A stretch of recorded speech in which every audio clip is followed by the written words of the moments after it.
This video is sponsored by Cake Wallet, the easiest open source wallet to store Bitcoin, Monero, and Litecoin securely on mobile and desktop devices. When buying, selling, and exchanging crypto or trading for gift cards, Cake Wallet ensures privacy and security, giving you the keys to your coins. Good morning, everyone, and welcome back to the Daily Zest. I'm your host, Randi Hipper, back here today on a Monday after a beautiful weekend. Happy MLK Day. Hope everybody is doing well. Hope everybody is here for education because we're going to talk about Bitcoin, crypto, the news, what's happening after the ETF approval that brought Bitcoin to the level it's at right now. We're going to break it all down. If you guys are ready for the Zest, make sure you guys smash the like, subscribe to the channel, and share the stream out with friends so more people know what's going on in this crazy but beautiful space that we have. Beautiful. I'm so happy to be here. I waited all weekend to stream. I do have to maybe get off a little bit earlier because I have an appointment today and tomorrow. Cannot miss either one of them. So it's just bad timing, man. But I will be able to do my full stream. We're going to be streaming. We're going to be streaming. We're going to zest it. We have a goal of 125 likes, 100 live viewers, so let's make sure we get after it. And also check out our lovely sponsors, both Cake Wallet and Market Cipher. Links are in the live chat as well as the description. Make sure to use code missteencrypto or code ZESTY for 20% off. Kevin, thank you for the pumpkin spice latte. I'm gonna sip some coffee to that. I love my coffees. I want to say good morning to everyone. Say good morning to me, pretty please. We got John Jermaine, we got Eric, Randy in the chat, Emma, my girl, Alexandra G. What a beautiful individual she is. What a beautiful individual. She's always here for me. Mr. Yee, hi, Jim, my Belgian BFF. Let's see who else is here. We got Colin McKenzie. What's up, Chad? What's up, Chad? Hope you're doing well. Mike Volmer, Oval Boar. What's up, Oval? Oval was streaming over the weekend. What a savage he is. 20 GPU, nice to see you. Nismo, what's up? Who else is here? Joe Harvey, always good to see Joe Harvey. What's up, GT? It's nice to see GT in the chat. Steven, shout out to you, my former Staten Island friend. He's not in Staten Island anymore. He used to be, but he left. Andy S., it's nice to see you too. Oh gosh, you guys are beautiful. GT, Ray K, what up, Otto? What's up? Nice to see you, Sharam. Joey420. Hello, Joey420. Dodgeball. Hi, Dodgeball. Rudaputz, Rob C. Beautiful people. Dave P. All of it rhymes.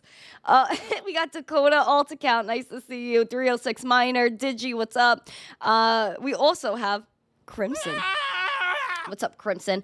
Joseph on X said, Randy, how was the workout? Freaking fire. Like, I feel it when I go like this. Like, definitely feel the arms. And I also did some abs mixed with arms yesterday. I am feeling it. But it's really good because I'm feeling the results. I see results now. And I feel like my arms aren't as flabby, which is nice. We don't want the flabs. So... So we're doing good, and I genuinely love the gym. I think it really helps my mental, and I think it just helps my overall being. So definitely W for the gym, and I'm so happy I'm able to go.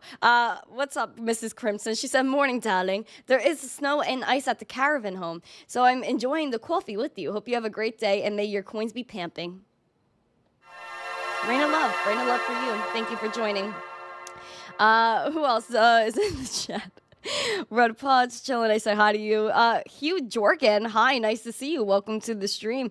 Shout out to the whole Crimson family. I think CG isn't in here. She's the only one that's missing. Bruce, it's nice to see you, man. Hi, Bruce. John Jermaine. All right, we got beautiful people here. Thank you guys for coming. Financial Failure. Everyone is here. We got beautiful people. Again, make sure you guys are smashing these likes, sharing this out with friends. We have a goal of 125 likes, 100 live viewers. And honestly, I think we should increase the goal because it's been zesty. What's up, All Track? Nice to see you. I think I say hi to everyone, and if I didn't, then you could yell at me and stuff. I give you permission to yell at me. Oh, hi, Hero. Up, nice to see you. He said, okay, my portfolio is down 1%. That's not bad. That's not bad, man. That's not bad. 1% isn't anything. But listen, if again, you can't afford to lose what you have, then you got to make sure that you are having those plans set out for yourself. Yankee said, zesty Riz, no cap. Very nice. Very nice. All right, so let's talk about everything going on. Bitcoin, again, is just sitting under 43K. We're at $42,400. We're currently around 1.7% in the green, so nothing too drastic is going on right now. For that reason, we will jump into the news. Thank you for subscribing, XGX13XGX. Welcome. All right, guys, let's talk about everything going on. Lazarus said lurking, so not going to yell. You did. You just yelled in all caps at me. So I saw it, Lazarus. Welcome. All right, guys, let's get after it. Again, smash these like, share this stream out with friends. We are getting after it today. Big things, big things. First, we got Kwon. Where is Kwon going to go? What's happening with Kwon? This man, it's like a soap opera. No, we want him. South Korea wants him. The U.S., Montenegro. Where is he gonna go? Who's gonna claim my boy Kwon? He's like the crypto bachelor right now in terms of like the criminology aspect. We see here that the new Montenegro High Court decision is upholding extradition requests. Terraform Labs co-founder Kwon has again appealed the Montenegro High Court's decision to uphold extradition requests from the U.S. and South Korea, adding that local courts apparently are facing political pressure about the former crypto mogul's overseas transfer. In November, he won an appeal to overturn the High Court's decision that the extradition requests were legally sound. The same court, again on December 9th, decided that requests were held up. They wrote, quote, "We appealed again, and now we are waiting for a new decision of the Court of Appeal."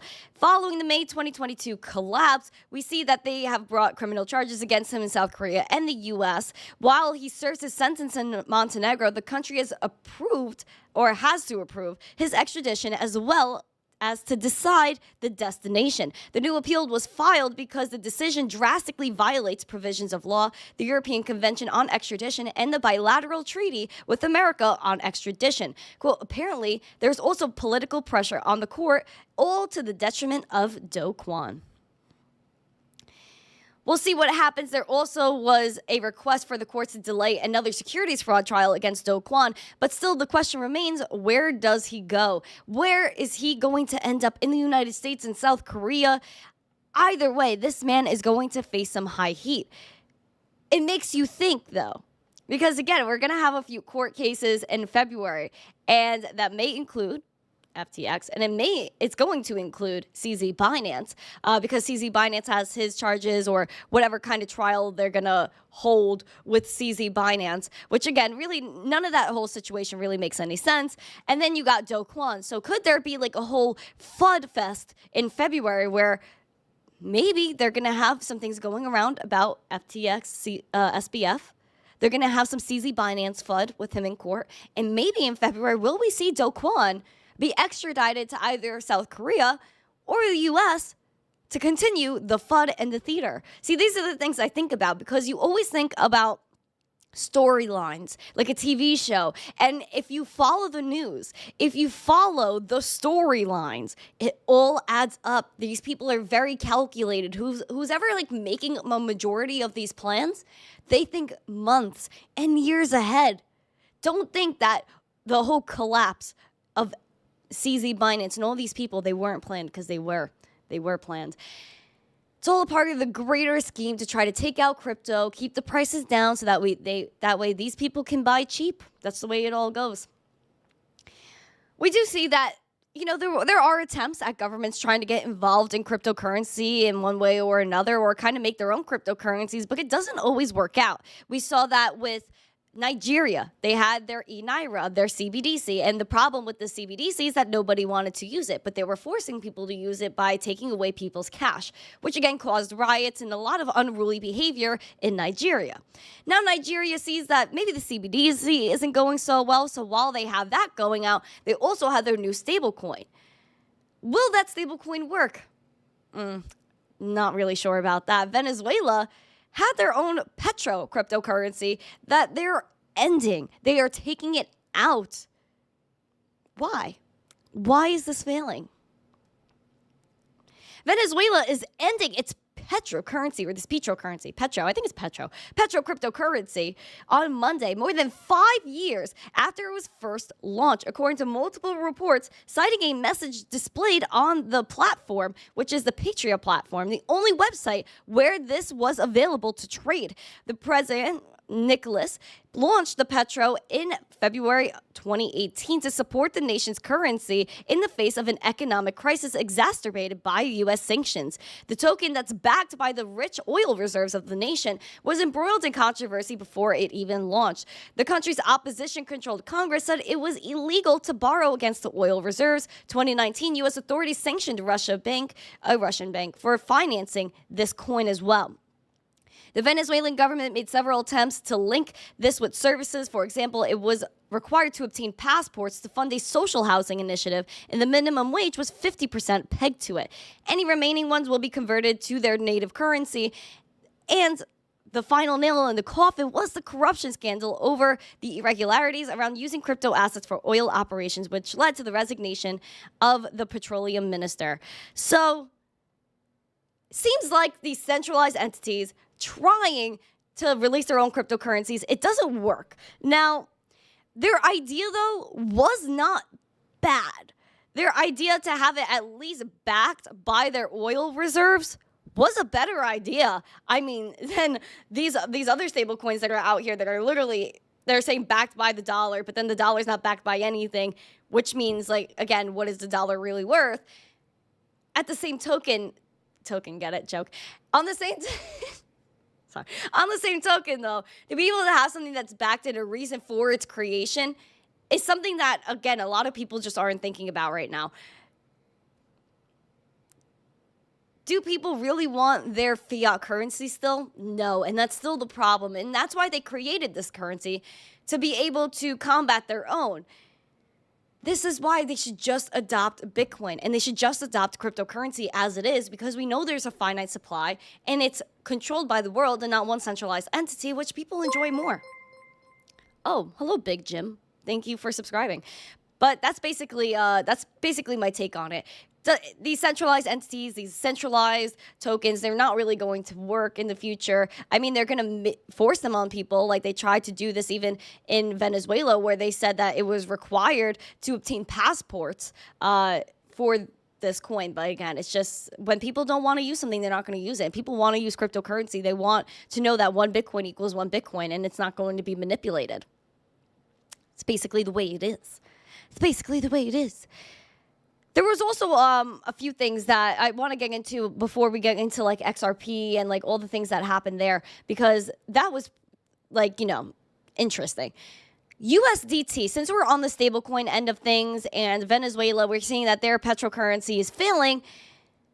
United Nations is identifying Tether, USDT, as a prominent choice for fraud. Now, I don't know. I'm a little confused about this one, because Tether works with the FBI. Tether is highly centralized, and when there are some bad actors, they will take no time Tether, and they will freeze their whole wallet to make sure they cannot manipulate, they cannot continue going with their illicit activity, which again could be easily used against us in the fact that they could just know who you are, not like you, and turn off your wallet. But that's a whole other thing. The United Nations is attacking Tether.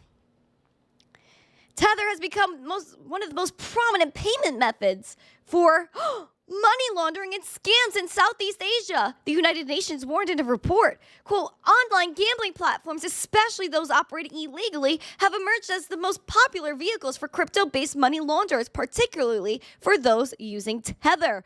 They suggested the world's most popular stablecoin has been used in underground fraud, including romantic scams known as pig butchering.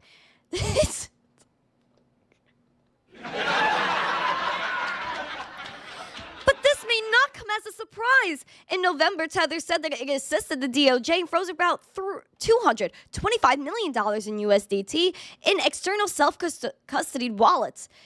Oh gosh, guys, come on. FUD. Am I shocked that the United Nations is now coming after Tether? No, because it's the same things over and over again. When they know there's nothing to criticize, they make things up. all the time. Now, I would like to know, since they're saying that all this Tether is being used in an online gambling platform, which platforms? How much Tether was being moved? And who was moving it if you know all of these things are done for illicit activities and romantic scams? And what is exactly a romantic scam? These reports are absolutely disgusting. They're disgraceful in the fact that they don't state anything. No facts, no receipts, except just words to scare people. And to FUD Tether, it's absolute.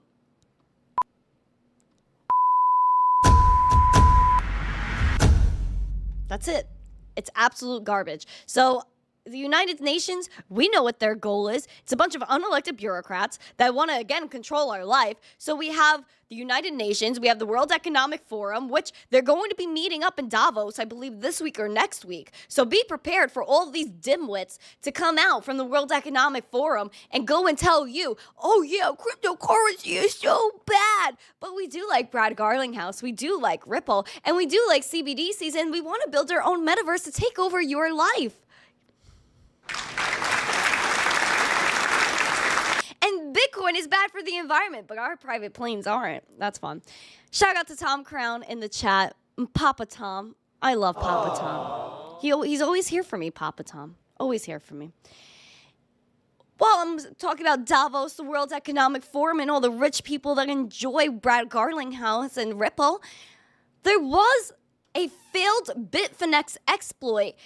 And they were saying that there were billions of XRP that were moved, or billions of dollars in XRP that were moved. But it turns out this was not true. Yay, membershippery! Was that our first super chat of the stream? I think, no, there was a fake rose before that. Thank you. Guys, please give me a Gary Gensler on this. Give me a Gary Gensler on this, bro. We need to get a Gary Gensler. Enjoy the memberships, man. So again, some more FUD, and there was a mistake, and this whole whale account posted something, so we're going to talk about it just to clear up all the FUD that happened with XRP yesterday. So we see here a feature of the XRPL, so XRP Ledger Network, was used in an unsuccessful exploit attempt on the prominent crypto exchange Bitfinex. This was CEO Paolo confirmed on X on Monday. Nearly $15 billion worth of XRP were flagged by on-chain service Whale Alerts to be moved in an apparent transaction early Monday, amounting to nearly half of the token's $31 billion market cap. But the actual transfer was just for a few cents of XRP and failed as the sender did not have enough liquidity. So again, basically, they wanted to trick Bitfinex and send a whole bunch of XRP and then flag it and think it was a true transaction. But that's why we have, the blockchain and how it works. And good thing that XRP's blockchain worked efficiently to be like, hey, man, that transaction wasn't real. It's a fake transaction, and it's preventing all of these fake things, which is why we love blockchain. So you can't double spend, and you can't conduct fake transactions, or else you're going to get called out, and it's just not going to work. Overall, this was, they tried to attack via a partial payments exploit.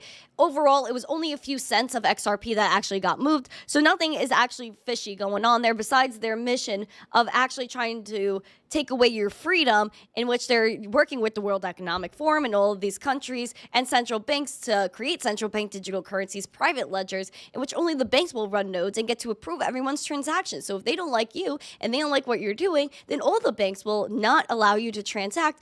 Thank you, Ripple. Thank you, XRP. XRP is at 57 cents today, down 0.99%, rejecting the 200-day SMA. Fell below it a few days ago, cannot really get above it, trying to test it, not really making it there. So I'd be watching out for that 200-day SMA, and also maybe finding support again at 55 or 54.5 cents.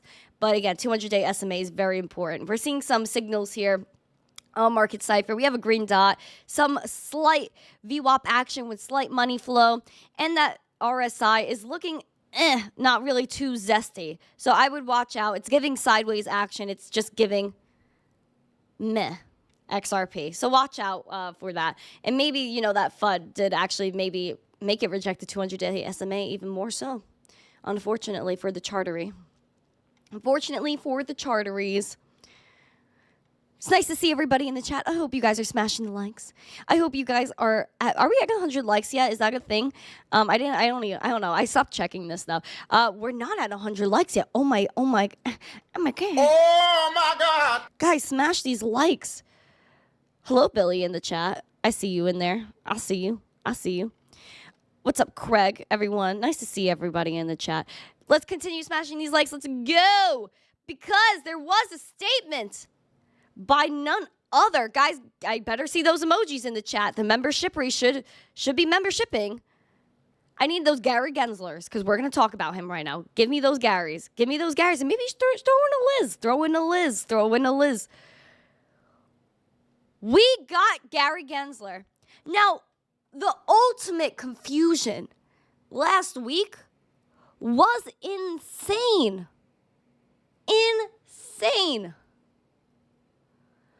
The amount of times we had three false alarms for the Bitcoin ETF.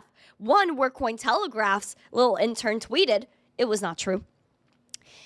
And then we had the hack of the SEC's X account, which again falls under the market manipulation territory.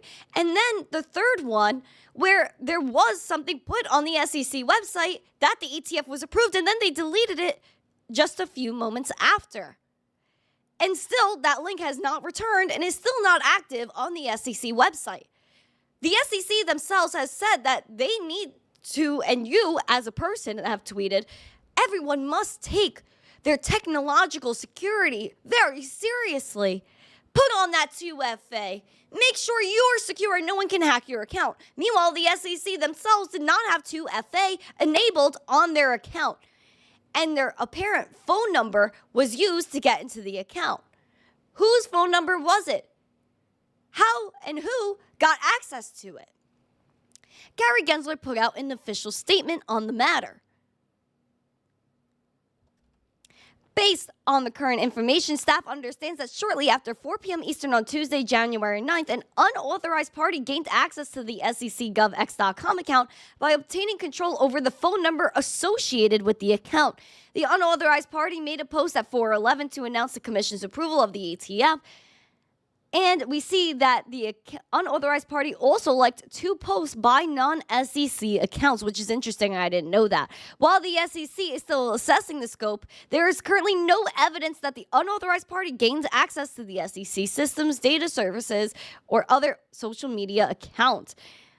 Upon becoming aware of the incident, Gary Gensler did tweet, and this staff deleted the first unauthorized post on the SEC account and unliked the 2 liked posts. The SEC takes cybersecurity obligations seriously. Commission staff are still assessing the impacts of the incidents and the marketplace, but recognize that those impacts include concerns about the security of the SEC's social media. They're also coordinating with appropriate law enforcement and federal oversight entities to be able to solve this issue. Now, my question is, and I hope you guys have the same, who actually investigates the SEC? Who investigates the people in charge if, again, they're in charge? If this was anybody else, don't you think they would have known who did it by now? Wouldn't they have the IP address of who logged into this account? These people, they know who logged in. Who's to say they didn't post it themselves? If they still did not hold any single person accountable for any of it. To say as the government, we do not have 2FA on our social media account. Isn't that quite embarrassing? As one of the most powerful governments in the world, you can't secure an X account? Don't you think that's embarrassing for us as a country? Not even the whole financial system should be embarrassed by what they did. And the fact that there still are no answers because they wanted to manipulate crypto. They wanted to maybe try to shock us all and pump it and then dump it. Like, who knows what they wanted to do? But was it fair that they get to do that and violate their own laws where if it was another financial entity that did something like this, they would have been held accountable already because it's against the law? So they're violating their own laws. But nobody ever gets answers. And I will doubt we get a real answer. I doubt we will get a real answer from this. We should hold the SEC accountable, fire Gary Gensler, and restructure the SEC. Restructure the SEC. And you know what? The SEC should have people that actually make sense and know what they're doing, because this is embarrassing. They should have people that are actually in crypto that are regulating it, or coming up with some kind of rule set, because these people aren't in crypto that are creating these rules. And they're only doing things that benefit themselves, because there are millions of dollars every single day that are being taken out of the banks, and people are buying crypto because they don't want to trust the banks. They don't value them, and they don't value the dollar the same as they used to. Jonathan said, don't get too crazy. The FBI will investigate, and then Congress will be the ones that reprimand the SEC. It will take months to years to have that accountability, but it will happen. So why should Gary Gensler get to operate in his job? Why should he remain chairman of the SEC if this was plain market manipulation? And why shouldn't he be removed in the interim while the investigation is being conducted? So you're saying the same people that could have been in charge of all of this, manipulating the market, still get to do their job and make all of this money. Oh, yeah. That's because they're the government and they get to do whatever they want. That's true. That's true. But we're the ones that Gary Gensler says are hucksters, fraudsters, scam artists, Ponzi schemes. Weird. Very sussy. Very sussy. It's all a plan, man. That's why I say all the time the theater is packed. It's all a plan. These are all paid actors. They're all paid actors. Now, I want to talk about something really quick. Let's talk about the ETFs, and then we're going to talk about Dave Portnoy for a moment, and then we're going to go into market recap. So, BlackRock put out a new Bitcoin ETF advertisement, and there were very much key things, a lot of key things that were put in this. So I want to make sure we all break it down. Digital asset adoption has significantly accelerated over the past decade, with profound implications for the future of finance. Bitcoin is the original cryptocurrency to gain global adoption and has continued to maintain its dominance despite thousands of others coming into existence. You might have noticed Bitcoin make its way into our everyday lives, from Bitcoin ATMs to various merchants accepting Bitcoin as payment, further driving interest in what the future holds for the cryptocurrency.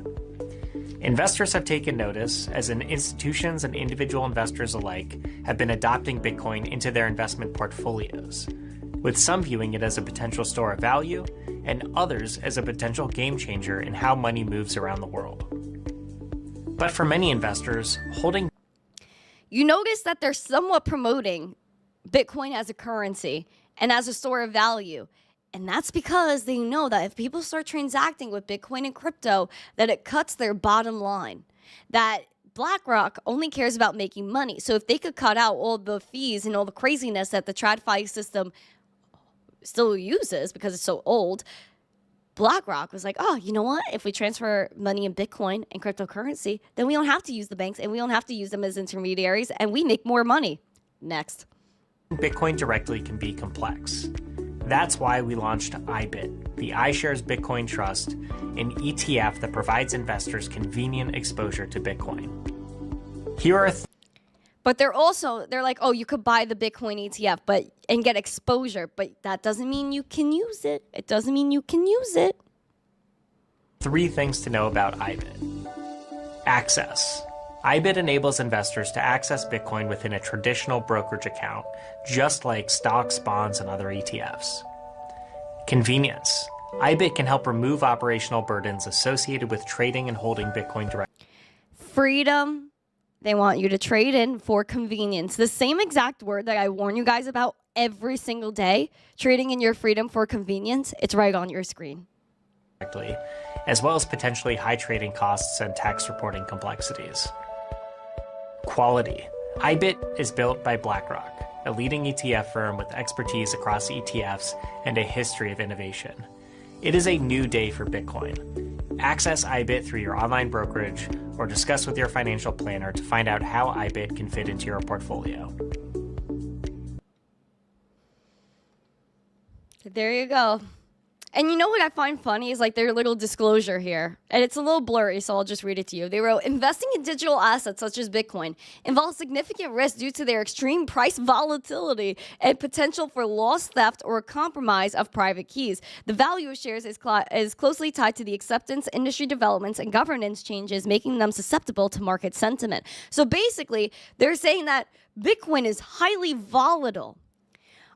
Why or how can you say that it's volatile when Bitcoin's up 150% in 2023? When bank stocks went to zero, where there were 5 banks that failed in 2023, but Bitcoin is so volatile. It doesn't make sense. The stock market is more volatile than Bitcoin. There were some stocks that went up 30% or crashed 30% in one day. But the stock market and all these people in the stock market, all these people on TV, they didn't say it was a scam.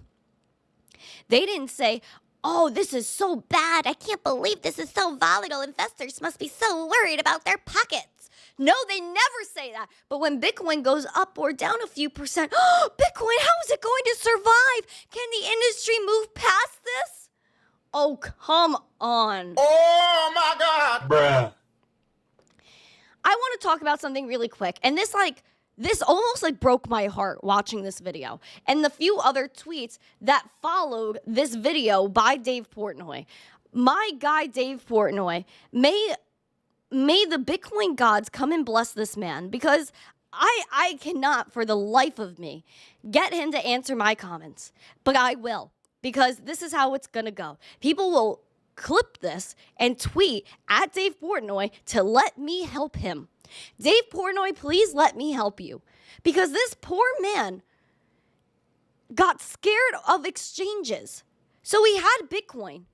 He got scared that the exchange was going to fail. He then sent it to another exchange, is what I think he said, and sold his Bitcoin at the bottom at 16K and thought he was holding Bitcoin, but he actually sold it for cash. And the whole reason why he got confused is because no one educated him. And nobody told Dave Portnoy that the reason Bitcoin was created was for you to be your own bank and transact peer-to-peer without an intermediary. Why didn't anybody explain this to him?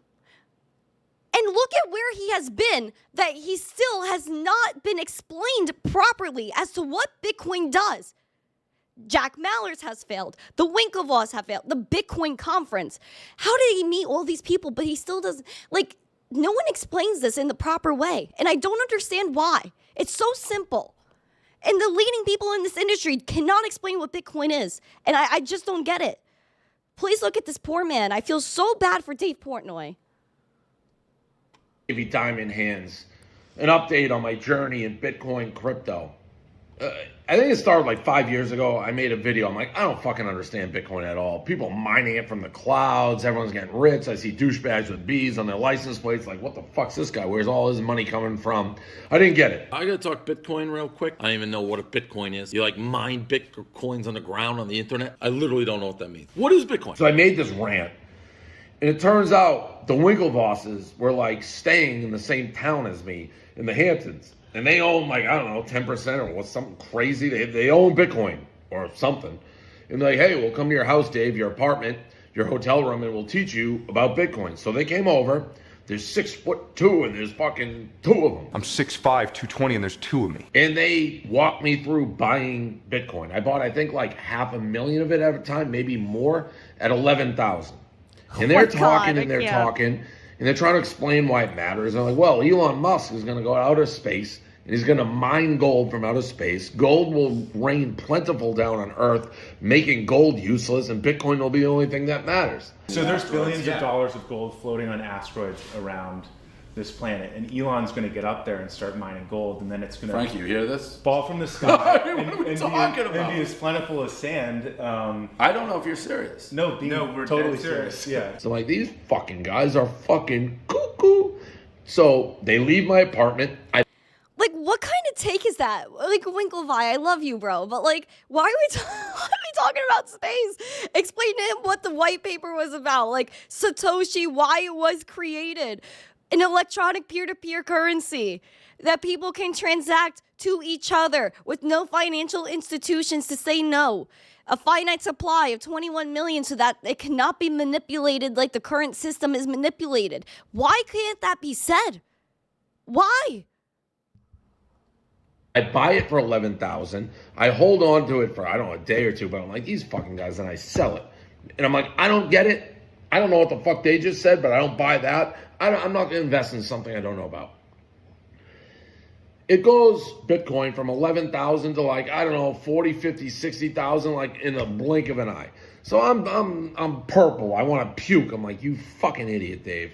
Like, sorry for all the children that are watching this. If we got parents out here, turn this off. You fucking idiot. That fucking explanation from just like, I got to get out. I don't understand it. And then I got out and it went ballistic. And now I'm sitting here like a fool. This is it. It's 6x what I bought it. Then I try SafeMoon, that crypto, Which, this was a joke. This should have never happened. that trash. Lose 40, 50 grand in there only because that's the most I could put in there. I'm like, you know what? Bitcoin started going down. It was around like 32,000. I'm like, I believe in Bitcoin. I'm starting to read up, know more about Bitcoin. I'm on the Bitcoin panel. See, how could he have left this conference? If he went to this conference that's all about Bitcoin, how could nobody explain to this poor guy what self-custody is? Speakers at this conference on panels that don't know what Bitcoin is. What does that say? What does that say? And Dave Portnoy is not a dumb man. He's very smart. He's a very smart guy. He just needs someone that actually sits down with him and explains what this is. And he should have been explained what self-custody was. But he was talking to the right people. And because he's been on with the Winklevoss, of course they're not really going to advertise for self-custody when they run an exchange. Jack Mallers sat down with him. I don't know what that thing was, but he didn't explain self-custody very well either. He's got strike. So can we please help Dave Portnoy? Like, this was ridiculous that he left this, isn't this supposed to be education? Isn't that the reason for these conferences? And he walked out not knowing what he was talking about in the first place? I'm diamond hands. I'm going to buy 1.2 million of Bitcoin. I'm never going to sell it. I'm going to hold on to it forever. I do it on Gemini because I still have the Gemini set up from the Winklevosses because that's their platform. That's their exchange from when they came to my house in the Hamptons. Enter SPF, that fucking Looney Tune fuck. And what, FTX goes bankrupt. Guy's a fraud. And he crashes all, people losing their Bitcoin, and everyone's emailing me being like, Gemini's next, the Winklevosses are next. Well, I start getting scared. So I go into my account and I just test it. Can I still cash out a little if I had to? I can, no problems. Kudos to the Winklevosses. Their platform exchange held up. So I leave it in there because I'm diamond hands. And now there's all this buzz about Bitcoin again. I'm wearing the shirt. You got the ETFs launching today. I'm like, let me go into my account and see where I'm at. Because I know it's at 42. I bought it at 32,000, $1 million. It went down to 20. That's where I got nervous because of exchanges crashing. I didn't want to get my money caught. I'm a fucking idiot. What I did is I transferred all. Look, November 16th, he sold 30 Bitcoin. Are you kidding me? And he thought he didn't do it. He thought he didn't do it. My Bitcoin into cash. I didn't take it out. I was just leaving it in there. I thought it was in Bitcoin. No, I turned it all into cash. So, and this is at 20. So I have 400 grand in an account that I put 1.2 million into. And I haven't gotten any of the wave back up to 43, brother. Everything I do with Bitcoin, I get fucked in my... So this is the problem. Where was the education for Dave? Why was he not given a wallet on day freaking one? Why didn't they say, oh, Dave, this is how you set up Gemini. Okay, next. This is what you do when you want to take self-custody because that's the whole gosh dang point of Bitcoin and crypto. Why didn't one single person ask Dave how he's storing his crypto? And also, Dave, man, you got to do your research. Like, why was Bitcoin created? Why was Bitcoin created? And he made a huge mistake because he left his crypto on an exchange. He got confused.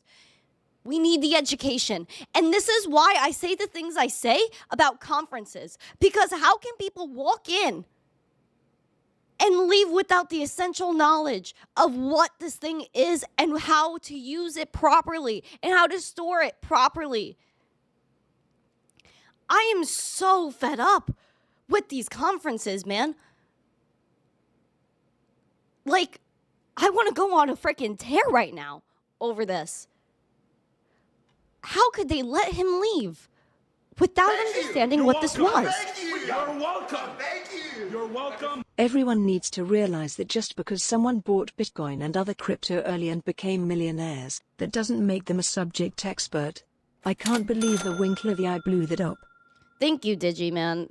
Well said. Well freaking said, dude. Well freaking said. Like, I cannot believe what this was. And, you know, it makes, like, people get scared of Bitcoin. Like, what are we doing here? Like, Dave, if you think an exchanges are going to fail, that's why you don't rely on the exchanges. Like, we're not supposed to be relying on these banks. And we have to break the cycle. We have to educate people on what the fundamentals of the space is. Because obviously, if he's spoken on this panel at Bitcoin conference and he still has no idea, we're doing something wrong. And it just shows that if someone's on the panel, they might not know everything that they're discussing. And that's crazy. Can we have real conferences, like where people actually educate on what Bitcoin is? What is Bitcoin? What is a wallet? What kind of wallets are out there? Hot versus cold, warm wallets. What is a recovery phrase? How do you store it properly? These are what we have to cover, the subjects we have to cover. And no conference actually gives about that. They care about the money. They care about the money. Let's switch it up. And I don't even care if even if you make the conference tickets cheap, if you're not bringing value to people, if you're not giving people who they want to see, one, you have to have good speakers. And two, if you don't bring the education where people could come in with a notepad and understand what the rest of the conference is about, then you're failing. You're failing as a conference. And that's why I won't go to them, because it's crazy.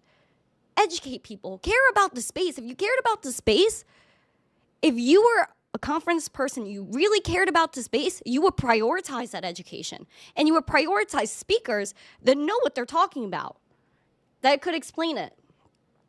I just feel so bad. I feel so bad when things like that happen, because it should never happen. Never, ever, ever. These people are doing it all wrong. And that's why in the bull market, when different people come into the space, they're going to realize that there is a need for this basic freaking education. And they're going to do it. And the conference, this whole landscape of conferences is going to change. And I really hope it does. I really hope it does. Because what we got now is not good. Not good. That's the conferences we got. Right down the freaking toilet. Flush them all. Flush them. Bewilders me. So just so you understand what goes on, there you go. I was infuriated by this. Conferences are only for networking now, not so much education. And if you go to a certain conference and they don't want, you could buy a booth and spend a gosh knows what on a booth, but then they're able to tell you that you spent your money with them to advertise your product, and they'll tell you you're not allowed to talk about other altcoins. Are you crazy? Oh, the tickets are so expensive that you could go finance them. Oh, what? This is not the point of crypto. It's not to make people finance your ticket to go to a conference where you're not giving them any education. And it's the same people over and over and over again. That's still, where are the people that are actually spreading adoption? They're not there because they're not in the clique. Like, come on, freaking grow up. It's like high school. I moved on. I'm not sure other people did. Now, let's talk about the market recap. I'm done getting spicy. I hope Dave Portnoy sees this. I hope I can help him. I hope I could download this poor man a wallet, and hopefully he could walk away from our conversation and understand why Bitcoin exists. That's what should have been explained to him. Not Elon on the freaking moon. He didn't even make it to the moon yet. Like, what are we talking about? Like, sorry, guys. Noodle lost. Noodle freaking lost. And I hope you guys are smashing the like to make me calm the frick down, because this is crazy. This is crazy. Gosh. Wifey Wick, you're the only person that keeps me sane. You know that, Wifey Wick? It's teen curls forever. Let's talk about what's going on in the market recap.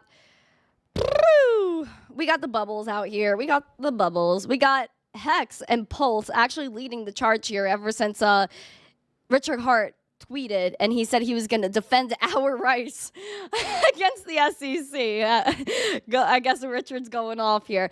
He has many warrants for his presence in a courtroom, but no one has been able to really locate him. But he has the audacity to send the SEC some notes, which, again, I mean, that's some savage action. I'm not going to lie. That is pretty savage.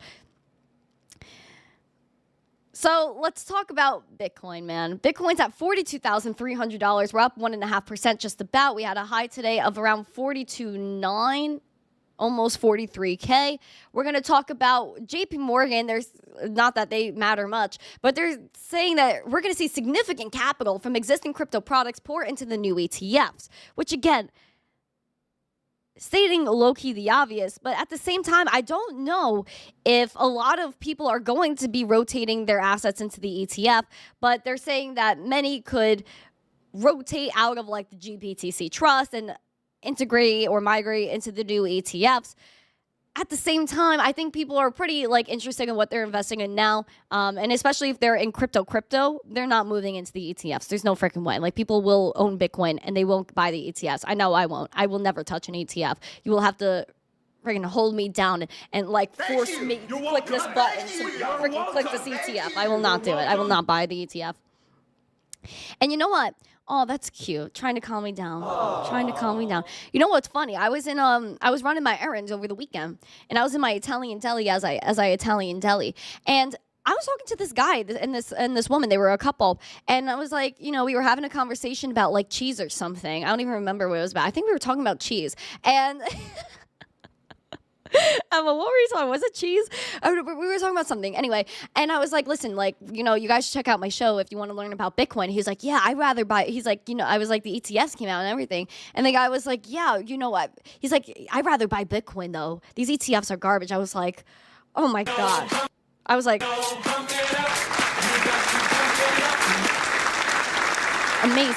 amazing. Oh, we were talking about him. Yeah, we were talking about ham. Yeah, we were talking about the different hams. I thought it was about cheese. That was a different conversation. We were talking about ham. Yeah, and he was saying that 100% that like he was like, oh, I'd rather hold Bitcoin. He thought it was too late. He's like, I got 19 and now it's at 40 and I don't know if I was like, listen, man, do what you need to do. But Bitcoin's the best performing asset of all time. And I was like, everybody agrees with that. However, you know, you got to do your own research, do what you want to do, and check out my show. So we'll see if he actually stops by one day. But 100%, crazy stuff, man. Crazy freaking stuff. Anyway, that was like my little Bitcoin take. So I have many Bitcoin conversations, but that was just one of them. We also have Bitcoin traders. They're eyeing 40K. I don't know about that. We're going to take a look here. We're at 42.3, like I said, critical levels that we're at. I mean, listen, the resistance or like the support that I wish we really established better was 39.7, around 30. Yeah, I would say 39.7. That's the major level, but it seems like buyers are really defending this 42, like this 41.5, like 41.6. Seems to be defended the past few days. Even buyers like defending it right here.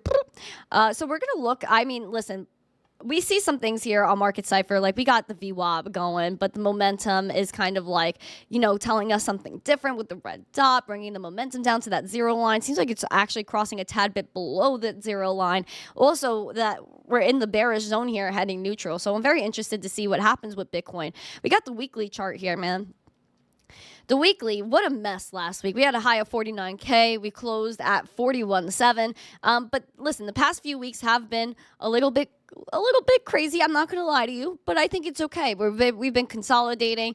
Seems like, again, like another consolidation phase. Like if you're really looking at it from like this little angle here, seems like we're consolidating with Bitcoin. And listen, man, could we break out? It seems like, again, like I keep kind of saying here, that we're defending this like 41.3 level, and maybe we test again that 43.9. I feel like that's an important level. 43.8, 43.9, and then 44.8 is important as well. But I would keep looking out for these levels on the weekly. Very, very important. Very, very important. Especially because we're looking at these signals here from Market Cipher. What the? Bruh. We see here what Market Cipher, the VWAP's down, but the money flow is going up. And although there was a red dot printed, the momentum isn't like going as crazy as it was. What? Oh my gosh, what the actual frick is happening? This is so annoying. I don't understand. Oh, there it is. Okay. Also, the RSI here was overbought. Ooh, was overbought, came below. Looks like it wants to test it again. But again, when you're overbought, like right here, you usually get an incoming downtrend. But we have been consolidating since we were overbought. So very interesting. Very interesting for Bitcoin Weekly. Let's take a look at the daily for Ethereum. Ethereum has been doing pretty good, and I'm not gonna lie, like she's been going off. $2,516 Ethereum, actually up 1.86%, but we were down yesterday pretty bad, and we were looking, or I'm looking now, to kind of bullishly engulf yesterday's candle. You could see here that we went down a nice 4% yesterday, so a little bit of a hit, but that's after we really had a nice support formed at 2340. 2340, I told you guys, was a magical number. We flew right up here to 2613 about. We had some wick highs here to 2714, but again, 2613 was that target. Odd number, but freaking TA respected majorly. We did reject it though, and it seems like we're trying to stabilize here with Ethereum, maybe making our way back up. Although we do have a red dot printed, VWAP down, and RSI not looking too zesty. I mean, like, we're trying to bounce off and kind of stay in this bullish territory, but I'm interested to see if it holds. On the weekly, let's take a look at the weekly. We had a nice green week for Ethereum, which really isn't like as zesty for Bitcoin. Bitcoin was quite the opposite. And we have a green dot that was printed post-red, so a little bit of a Christmas tree action here on the weekly. VWAP, everything going up. So I really feel optimistic on the weekly for Ethereum. Not that it can't retrace, because, you know, things do retrace when at this level. We were looking for, thank you for subscribing, my friend. We were looking for this overbought region if we were going to go tap that again. It seems like we have, and we are in the overbought region for Ethereum, which could indicate an incoming downtrend. But I am seeing some nice stuff right now. Could it reverse and maybe we go find support again at 2340? Very possible. Very, very possible. But I really enjoy what I'm looking at on the Ethereum weekly. It doesn't look too shabby. It doesn't look too shabby. We got Litecoin that's $69.60. Hold on, go to 69 cents. Come on, bro. 65 cents? Come on. $69.67. All right, that's the closest we're getting. But still an interesting level, because Litecoin is the right coin. We love Litecoin. Down 1% today, 0.1%. Apologies. We're looking right here at the fresh red dot that was just printed, and I don't really enjoy that. This is the daily, by the way.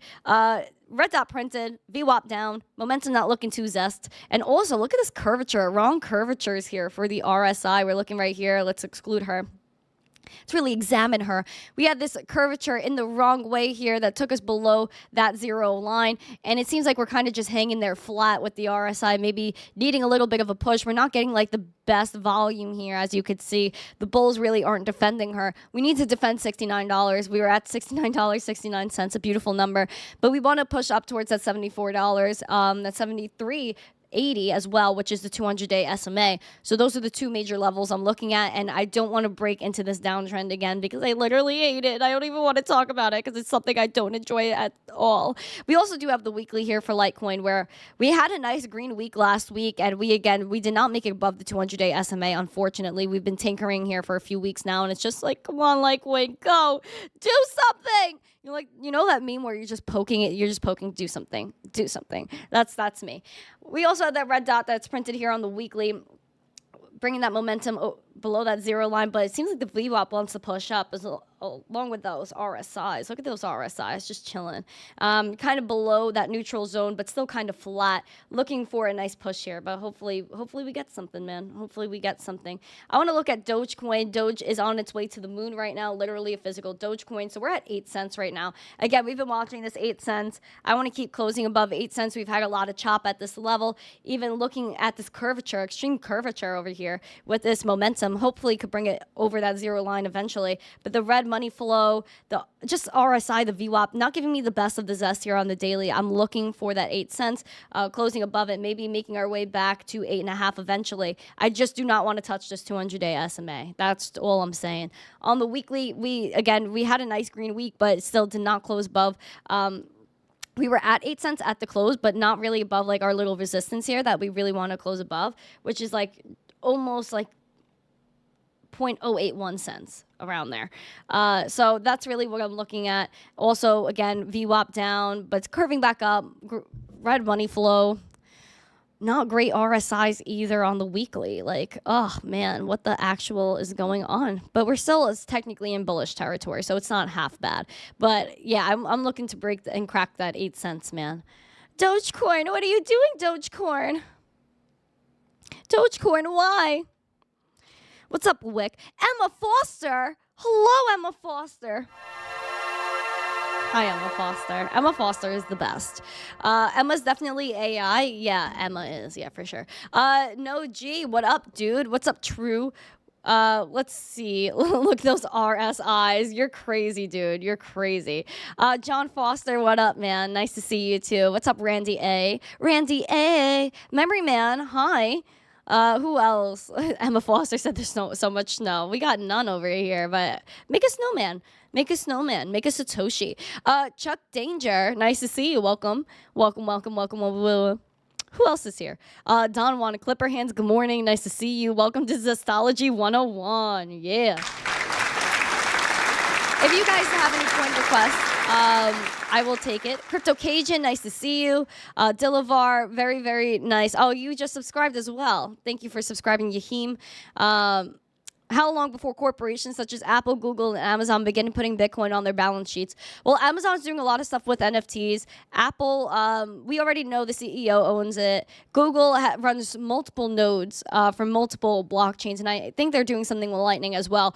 So the thing with these companies is that they'll buy crypto, OTC, and then tell you after. So who's to say they don't already own any? So that's why people should not wait for these companies to say, oh yeah, we bought Bitcoin. We are buying Bitcoin. Because you know what? It doesn't matter that they bought Bitcoin. And they always tell you after the fact. And after they buy OTC. So that's pretty much that. What about a snow woman? # equality. Thank you, Patrick. Thank you for the gender equalities. Emma Foster, hello, my girl. What's up? Need angel vocals for mental health. A potato flew around my room before you came. Hi, MK. Nice to see you. Rocky B, what up, dude? Where's David? Which David? We have so many Davids in this chat. Which David are we talking about here? Do we have any coin requests in the chat? Do we have any TAs? RH Max, nice to see you. Welcome. All right. We have a coin request for FLUX for all the miners in the chat. But is this real? Where's Dave Digital? I don't know. Dave Digital abandoned us this morning. I don't know where he is. Let's look at FLUX, man. Let's look at FLUX. That was the request. It'll come through soon. All right. So FLUX, man, 58 cents. There it is. Thank you. You're welcome. Thank you. You're welcome. TA FLUX for all the miners in chat. Oh, David Gockstein. I don't know. David doesn't pop on this chat. He's like a cool kid or something. He never comes. You should tell him about that. You should be like, David, why don't you like pop out to her show? David. I love David though. Shout out to David. One of my homies, dude. One of my homies for real. He helps me out quite a lot. Like, I enjoy his presence as well. He's really one of the few real ones, dude. Like, he's really one of the few real ones, David. Like, he like, he says what he wants to say, and I respect that. So for FLUX, a potato flew around my room before you so came. FLUX is 58 cents. We're down 5.5% just about. So we've been doing pretty good defending this 54 and a quarter, or like upwards of 54 cents, like just under 0.5387 to be exact. So looking here to maybe defend that again. if we continue going this red direction. But we're seeing some zest here happening. It's giving sideways because this VWAP, this RSI, it's not giving me the best of the zest. However, I do see this green dot that printed on the momentum. Seems like we're bringing her over that 0 line. So I'm interested to see what happens next. So I'm having like a few signals that are conflicting because, again, we went into bullish. We're heading towards that neutral. I don't know. I want some zest here on Flux. So I would look to maintain maybe a support around maybe even 0.5736, like looking around right here. Let's see if buyers defend this level. I'm interested to see what happens. But I would look right here, or if bullishly, look towards 67, maybe 68. But that's bullish scenario. Bullish scenario. Bearish scenario or neutral would be closing around 57, 58 cents. And then a little bit of a bearish take would be if we test like 54 cents again. I'm going to drag this line out. There we go. Beautiful. So that's pretty much what I got for the Fluxicus. Let's look at let's look at E-Gold. Let's look at the E-Golders. Okay. 24 karat magic in the air. What the flux is going on? What the flux? Okay. We got E-Gold here. Metaverse, whatever they call it nowadays. E-Gold. $53.15. We're up. Oh, I thought we were, I was looking at the wrong thing. We're up 1.5%. Shout out to Spyros for subscribing. Spyros Papadakis, Jason Root, welcome, my friends, welcome. Johnny Bullets, much love to you too. Rose and Ruins, what's up? There's no gas, but there's a draft. It's cold out. Oh, yeah, man. You got to keep your windows closed if it's too windy. You're going to get iced out. All right, so $53 right now. Seeing a few, again, conflicting things because, again, we're kind of sideways with this market ever since the ETF. But we have some Christmas tree action ever so slightly. Green, then red dot printed. Momentum not doing too great. But I would like to see this as, like, you know, an anchor wave and then, like, a trigger wave type situation. Looks like a demented. But anyway, we're looking for maybe another confirmation of like more bearish takes because, again, we have this red dot that's printed. The RSI isn't doing too snazzy. If you look at the RSI exclusively here, the RSI is in that bearish territory, but looks like she maybe wants to make her way up. We'll see what happens there.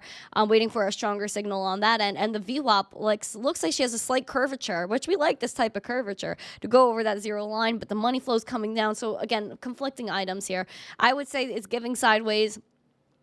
I would look for this $53, close above $53, establish a really nice support here, and then bullishly take off to $62. If not, then again, if we don't maintain this level, then maybe we could break down and look towards that $44 again. But those are the major levels that I'm looking at. Ideally, I would like to stay where we're at, close here for a few days, move our way up, and have some confidence in the game. Well, that's pretty much what I'm seeing. It's pretty much my vibe. All right, let's go to... time is it? Okay. All right. I'm good on time. Let's go to Avalanche. Avalanche, Kaplu. It's an avalanche. $35.53, 0.65% in the green. We got that red dot that's printed. Not great news. Not great. VWAP a little bit down. Money flow down. RSI a little bit jammed right now. A little bit jammed. We're kind of consolidating right here below that neutral line right here. So, looks like buyers are pretty much defending $33, wanting to move their way up. So bullishly, I'd look, again, because we had so much chop here, continue looking towards that $41, just about $40, I would say 41, and continue closing above 33, and then bearishly, maybe come and fix and do some supports at $29.57. Although it did go through with a nice amount of confidence, but if it does retrace, it's not the worst thing. Establish some support here and move our way back up. Since, again, if we look at the past, it would be nice to establish support here because we had major rejections at this level, especially in August. It was pretty ugly, August of 2022 specifically. So I would be able, I would like to establish a nicer support, $29, but if it doesn't happen, stay above 33, head towards that 41. That's mostly what I'm looking at there. All right, what's next? Caspa, sure. Okay, Caspa. That's 10 cents, almost 11. Again, we're kind of trying to hang on to that 11 cents, this 11 and a half just about. That's what we really wanted to maintain. Major chop at this level. We were looking at this, we're like, all right, let's take off to 11 and a half cents. And then we try to maintain support at 13.5, just over that, and fell below. So I would look at bullishly or neutrally trying to close above 11.5 cents. Bearishly retesting support at 9 cents. Bullishly looking at that 13 again. But I want to close above this level. That's the major level that I'm looking at, especially because, again, we have like a lot of things that aren't giving us the best of the zest, which could bring us down a few notches here and humble you a little bit. We got that red dot, money flow wrecked, VWAP wrecked, and that RSI far apart, meaning volatility, and below that neutral zone as well. So again, I'd be looking at maintaining at least 10 cents, see what happens there. But if we break below that 10 cents, I'm looking at that 9. Because we're making our way downtown, walking fast, faces past, and we're freaking homebound. We're at $94. Dude, I cannot stress this. I really wish I had instant replays of the charts and the levels we're talking about and how beautifully some of these levels are freaking respected. It doesn't happen all the time, but when it does, it's some sexy stuff. It's sexy stuff, man. Ooh, she's a sexy bee. A sexy bee. Damn, girl. Yeah, she's a... Oh, gosh, that was a great song, dude. Curvature. Yes, Ben, we love freaking curvatures. Pimp it up for the curvatures. You got to pump it up. Salonzo, or whatever Jim Cramer liked to call it. The Salonzo, the Cardanzo, the Wanzos, the Ponzos, the Hucksteros. Let's look at Solana. I'm losing my mind. $94 Solana just fell below that, actually. $93.97, up 0.22%. TA being freaking respected. Take a look. We got Christmas tree action up the wazoo here. As you can see, boo, Christmas tree. But we do have most recently a red dot printed here. VWAP down, RSI down. Looking here, a little far apart. And that momentum, that freaking money flow not doing well. We're kind of choppy at this neutral level. Very interesting to see what's happening now, because again, we were looking at this 120. We were like, okay, like what's next? Do we pamp to that 133, which we didn't really see happening because it was just a wild run in a short amount of time for Solana, right? So we were looking to retrace to 105 or potentially 94 to establish support, because again, $94 was very, very important in the past. If you look at $94, a nice support at this level brought you eventually up to this 258. When you came back down and retested 94 and tried to establish the support, you got some price action, but when you fell below, you found support again at $77. And then when you started to build up that momentum, again, all happening at that $94, you had 136 come back down to 94. Again, did not hold that support, did not hold it at all, rejected it, and it brought you to your lows of at least through 2022, through 2023, and leading up to where we are now. So $94 is highly important. I would look to close here, keep closing here, close above it, and test that 105 eventually like we did yesterday. And we didn't make it yesterday. So I would look today to close at 94, build up that momentum to maybe push over that $100 line again. But that was insane. Look how beautiful this level is. I love when things play out like this, because again, look how beautiful these candles were here. Yeah, boom, came back down, holding 94. Hold that 94. Hold that 94. I don't know, man. Isn't that crazy? Isn't that crazy? We got ACH. Sure. Where's the ACHs?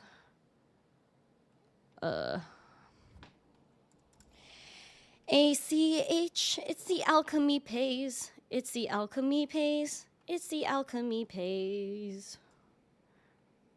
All right. So pretty much same levels. Again, 200-day SMA, very critical levels right now. We're looking at just over 1 cent, almost 2.0189 cents, up 2.22%. A little beautiful number right there, 222. Looking here, we got some Christmas tree action. Right after a fresh red dot was printed, there came a green dot. And we have that nice green money flow. VWAP is up, but the RSI giving me a little bit of a tiff right here. Because again, we're still in that bearish territory, but it looks like she wants to move on up. I would take a look at the levels that are very important, which is this 200-day SMA. Absolutely critical at 0.017685 cents. I want to stay above it, keep closing above it like we are now. Buyers seem to be defending it, especially when it started to fall below. Buyers were like, no, no, no. So I would continue to look above, stay above that level. Bearish case scenario, fall below it. Look at that 1.5 cents again to establish support, which would be pretty cool. But we established a nice support here towards the end of October, early November. I would look, again, staying above the 200-day SMA. And if we continue to go up, I would look towards that 2 cents, 0.021. Look at that. Look at that. Because again, multiple chops at this level. When rejected, it brought us below the 200-day SMA, brought us to these that's kind of 1 penny low over here, and something I don't want to see. And I definitely don't want to be in this downtrend again. This was a very angry downtrend that we had going on here. So yeah, that's basically what I'm looking at for Alchemy Pay.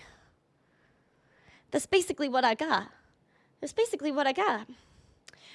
Do I have any other requests in the chat? I don't think so. I don't think so. I think I do. I don't know. Let's see.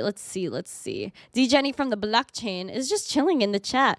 Anyone miss those cheap prices for Solonzo? Yeah, man, a lot of people do. I you know, whatever. You can't listen. You can't catch everything, and I know that like a lot of people, they get upset. Oh, I missed this, I missed that. But like, you can't catch everything, right? Board type crow. You can't miss it. You can't get everything. I was there when like Bored Ape Yacht Club minted, like all these projects minted. You just can't get them all, and that's it. You're welcome. Thank you. You're welcome. Benny. Thank you. You're welcome. Oh, that's cute. Thank you for your unboxing. Super chat. I appreciate that. Fedcoin. True, right, correct. Remember, the charts never lie. The charts do not lie, right? Alex O Crypto. Shout out to the Otter Gang. Rudy Poo. Mitch Ray looked at Flare last night. He said it was trash. Listen, man. Mitch talks a lot of game. He does talk a lot of game. He's more towards like, he thinks like a majority of altcoins are trash. I would disagree with him like on a lot of points, but listen, man, he has his own ideals. He's just a TA dude. Like he reads the charts and based on that he'll tell you if he enjoys the chartery. But yeah, I don't know. He talks his game. She doesn't sound too thrilled. Of course I'm thrilled. I love your unboxed super chat. Thank you. I follow over 300 crypto YouTubers. No one really nailed the SEC ETF deal. Should I follow any of them? Haven, like, that's why I don't say, oh, this is going to happen. That's going to happen. I put my thoughts out there, but I don't, like, make calls and say, this is definitely what's going to happen. Like, that's why, like, when the whole way leading up to this ETF, I was like, I don't know. People are asking, oh, is this going to get approved on this day or this day? I don't know. I always say to the same people, it's whatever Gary Gensler decides to do and whatever games the SEC wants to play with you that day. So I don't know. There's a lot of people that try to call things and they change their opinion as they lead up to it. Like, oh, yeah, because, this is going to happen now. And then the next day they're like, oh, no, never mind. It's not happening now because this happened. Like, come on, man. Like, let's chill out. Stay consistent. Like, a lot of people don't stay consistent. And that's what you see during things like this. Thank you for subscribing, my friend. You see who's consistent. You see who's not. Like, what's going on in this space with some people right now is ridiculous between the social aspect, the buying aspect, if you know what I mean, because things are suspect. But yeah, that's pretty much the thing. So that's why I don't say, oh, I called this, I don't call nothing. I'm just here to report the news. Mello, nice to see you. Welcome. Chuck Danger, got a moment to look at Radiant. Yeah, sure. For you? Sure. Okay. Radiant. Why am I not remembering? Is it RDNT? Is that the ticker I'm looking for here? Hold on. I think it is. RDNT. I'm pretty sure that's what it is. I'm pretty sure. Does this have any more data than... Because, guys, I can't look at coins that just came out within, like, the last month. You know what I mean? You guys got to give me, like, coins with history. This one has over a year, so I'll consider it. But I would like at least a year or two under its belt, ideally, if you guys are giving me coin requests, because there's some that launch like within a month that like obviously I cannot TA for you, like, otherwise then I'm not like a real, like, I'm not really doing my job here by telling you, like, we need some more daters before we start playing games with our dineros. Hold on, I'm looking. All right, so I think Binance has some some good data here, so I'll look at that for now. So I have Radiant at 31 cents. I believe I'm on the right one. I'm going to double check the chat because I'm asking the chat but not looking at the chat. So I'm going to look at the chat. Oh, RXD? RXD. Oh, wow. Okay, so there's 2 different Radiants. I thought, wow, I'm a poop face. Okay, RXD. Oh, yes, I remember this one. Okay, yes, I remember this one. Oh, I'm such a poop. This is the right one. 0.0017 cents, down 5.5%. So, guys, critical levels still. Critical levels. Again, like that support from June that we were looking at. We revisited that. We went below, broke above, support again above the 200-day SMA. We were looking to maybe push towards that 0.003 cents, and we actually did ever so slightly. If you guys check it out, we were just below it. With the wick, and then we failed this, which again we didn't establish a good support here at 0.00262, and again went above the below the 200-day SMA, chopping there, went above it a little bit, rejected. So now again we're tapping this again 0.0017. So I would look at maintaining support here. Otherwise, then this level comes into play again, which again is scary. So I'd look to maintain this as support, and then bullishly go above the 200-day SMA, bearishly go towards this level again, which is 0.00106, which is basically like flat. So I'd look at that. That might come into play again soon. Hopefully not, but again, establishing a support here, where again, when establishing support at this level brought you some nice action and some stability, I'd look at that. So there you go. Oh, beautiful, beautiful, beautiful stuff. Beautiful people in the chat. Beautiful people. Goofy Ninja, TA has no context. One bad headline can cause massive FUD. Listen, there are some people that say that, the news is what dictates the charts. And some people say that the news is the charts. If you look at the charts, I'll tell you the news type stuff. So, it really depends on who you talk to. And in my opinion, I think definitely news can have an effect on charts. We've seen that. So, not every time can the charts tell you. Thank you for subscribing. Dan, how are you now already subscribed? Thank you for joining, though.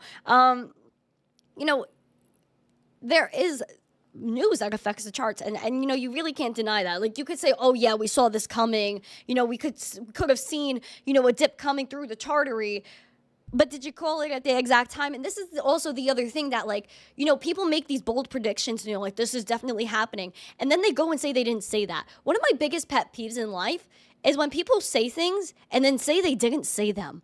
That makes me lose respect on respect on respect. So no. Shout out to Digital Asset News, Rob. I love Rob. Shout out to Rob.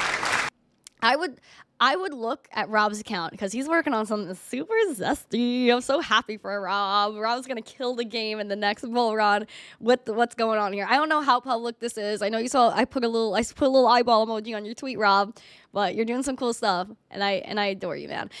He said, coming in with the fire and the truth today. Oh, you have no idea, Rob. You should rewind to when I was talking about Dave Portnoy and Bitcoin conference, because I could say it. Flappy Bird. This guy Rob, he's bringing Flappy Bird back to Web3.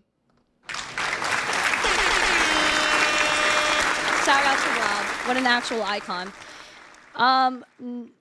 Was subbed and unsubbed and back again. Also not a gym bro, but also not tiny. LOL. You're awesome. No, thank you for the $2 super chat. He said, enough charts. How was your weekend? The weekend was good. I ate some cake, which was great. And I really enjoyed my weekend. My weekend was good. I went to the gym. I'm really seeing some stuff happening. See you later, Rob. Have a good one. But yeah, I really enjoy the gym, man. I really enjoy the gym. I have to take today off, though. I will be back tomorrow, and I have some appointments to go to today. I have appointments to go to tomorrow. Also, tonight, speaking of appointments, things I have to do. Speaking of that, tonight, I will be on Crypto Stash's channel because my bestie, Doug Hype, is taking over the Monday show that they have on the channel called Around the Metaverse. So every Monday at 7 p.m. Eastern, it's on Stash's channel. It was previously hosted by Adam, but Adam is not hosting anymore. He said it wasn't his vibe, which is totally cool. But Doug is taking over Mondays at 7 p.m. Eastern on this show. Today will be his first episode as host. Thank you for subscribing, my friend. It will be his first day hosting. So shout out to Doug. Congrats. Shout out to Stash. Congrats for having Doug. You're welcome. Thank you. You're welcome. Thank you. You're welcome. Enough charts. How was your weekend? And Rose? yeah, here's the link to Stash's channel in the live chat. Go subscribe. Be there tonight at 7 p.m. Eastern. I'll be doing that. My day, wow, I just have hair everywhere. My day's jam-packed, man. Oh, Dave, there you are. There you are, Dave. My day is jam-packed today. I have so much going on. I always have so much going on. And I do it to myself because I genuinely I like having things going on. If I have nothing going on, I'm like sitting there. I'm like, I am so freaking bored. So yeah, and I have a lot of things planned this week. I have a missteencrypto show, which is rebranding. It's gonna be the Randi Hipper show, but I'm working on getting some new overlays and stuff for it. Just things that go into the rebrand. But this Friday, I have a show planned. Obviously, I'll tell you guys who it is and like what time closer to, just to make sure there is no fallout, because sometimes, last minute people got to do things. Oh no, but I do have a show planned for Friday. Hopefully it stays, it's confirmed to how much you can confirm. So yeah, I have a show on Friday that we're gonna plan. It's gonna be very nice. It's gonna be very nice. So tonight at 7, I'm just looking at my schedule to let you guys know what I could tell you and what I can't, but definitely today at 7. There you go. Okay, cool. Very cool. Yay! We love this. Benny Club, you need help. Why do you need help? Like, are you okay? Please help him. What do we got for him? Pop in chat tonight and drop all the Zype love. Yes, we love Zype. Went back on Fox Business. You got to ask Charles Payne, my guy. You got to ask Charles Payne. I love Charles. Shout out to Charles. I harass him quite often, and he accepts my harassment. So thank you. He's a great guy. He's a great guy. But listen, man, I got so much to do today. Hold on. Oh, wait. Hold on.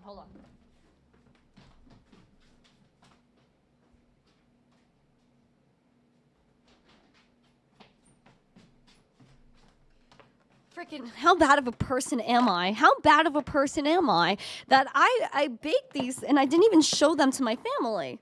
I'm such a bad person. What a bad content creator. I hate the word influencer. What a bad content creator, educator I am that I didn't even tell you guys I baked my cookies. If you guys follow me on Instagram, you guys know on Instagram stories, I'm always posting my food, what I'm eating, what I'm making, what I'm cooking. So I did make oatmeal cookies over the weekend, oatmeal raisin and oatmeal. And yeah, I did some cookie deliveries. So if you guys, before you leave, grab a cookie. TikTok, grab a cookie. Bored? Did you grab a cookie? Over here. Who grabbed a cookie? Who grabbed a cookie? I need to see cookie emojis in the chat. The membershipery. Where's the membershipery? Let me know you got your cookies. All right. I hope you guys got your cookies. Wow. Oh, you want another one? No, yeah. You could take an extra. Yeah, here. Go. You got it? No.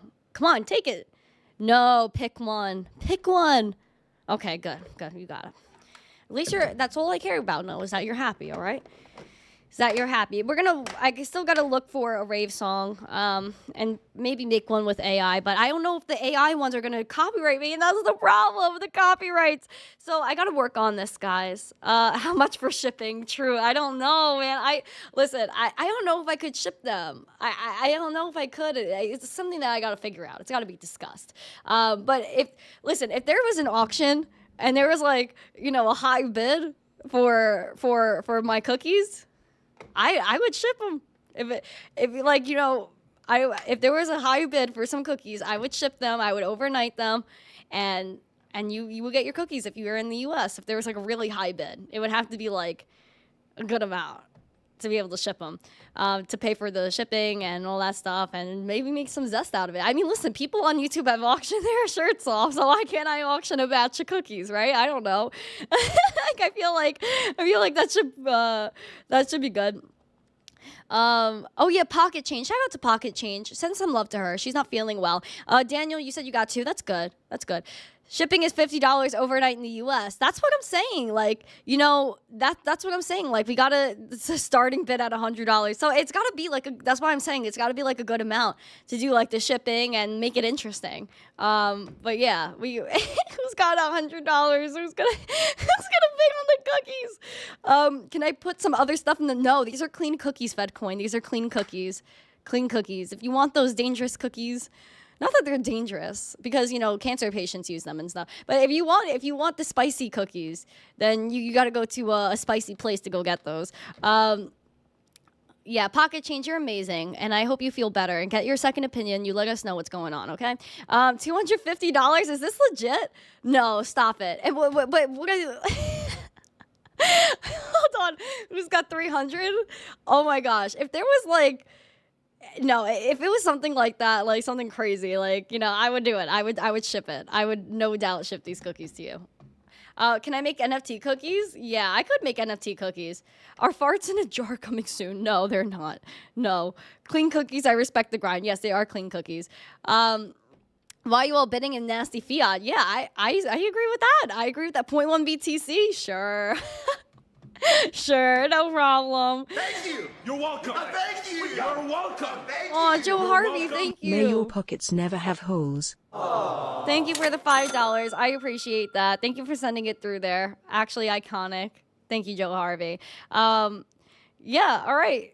I don't know. This might have to be something we discuss. Like if we do some auction. I'm interested in the auction. I'm actually really thinking about it now because why not? Like, you know, if people want to bid on it, I don't understand why not. Just know that, like, you know, I'm not an actual cookery. You know, I'm not an actual restaurant. This would be like a friend giving a friend some cookies in the overnight shipping. So yeah. So yeah, I don't know. If you might just outbid himself. 0.15 Bitcoin. Yeah, sure. I got you. I will send it. I will overnight at that point. All right, you guys are great. I appreciate you guys so much. Thank you guys for joining. If you haven't yet, make sure you guys smash the like, subscribe to the channel, share the stream out, friends, so more people know what's going on. You guys are crazy. I absolutely love you guys. Pump it up. You got to pump it up. Thank you guys again. I appreciate every single one of you. If you haven't yet, again, smash the like, subscribe, share the stream out with friends. I'll be on Sash's channel tonight at 7 o'clock. I will also be back here tomorrow, 9:45 a.m. Eastern, usual time. You know the vibe. Check out our sponsors, Cake Wallet. Check out Market Cipher. Check out the merch store. Subscribe to me on X. And I think a lot of you that were subscribed to me on X, for some reason, X doesn't renew the subscribery. So you have to go double check if you're still subscribed on X, because I noticed that people, they're subscribed 1 month and they have to resubscribe because X kicks them out. For some reason, I don't know. Maybe they just don't want me to have subscribers. I don't know. But make sure you're still subscribed on there. And you guys check that out. But thank you guys so much. I know someone told me about the glitch, so I'm just letting you know. But Alex, why, what? Alex, drop some otters in there for the otter gang. My niece is 100% getting that for her birthday. Dave, you're crazy.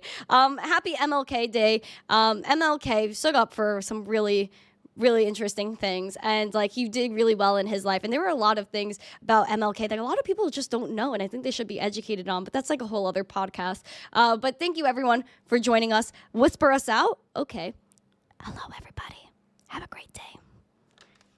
Drink water. Crinkle, crinkle, crinkle. Have an amazing day, guys. Thank you guys so much. I appreciate you. I'll see you guys tomorrow. And as always, I can't stop looking at the chat. And as always, stay zesty. Peace.